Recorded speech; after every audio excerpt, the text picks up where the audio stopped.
কথাটো গণ্ডগোল।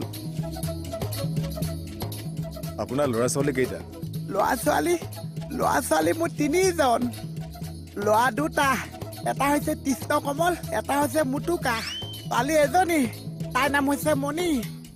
ডাঙৰ ল'ৰাটো কৃষ্ণ কমল পুলিচত চাকৰি কৰে, বাপেকক 1 পইচা নিদিছে। মোৰ হৈছে অপাৰেশ্যন, কিডনী লিভাৰ চব উলিয়াই দিছে। এতিয়া ডক্তৰক দেখাওঁতে মোক মাংস খাবলৈ দিছে।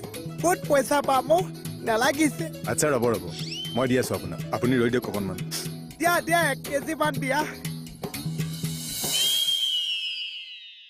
তই এনেকে মাংস আনিছ? এনেকেই আনিছে, মই নিজ চকুৰে দেখিছো। এতিয়াহে আচল ৰহস্যটো গম পালো। আপুনি দেখিছে সেইটো কথাকে এক্সট্ৰাকে কিয় লগাব লাগিছে? দিছ ইজ বেয়া কথা। হ'ব দিয়ক, আপুনি ব্যস্ত থাকক, মই আহিছো, পিছত আহিম দেই।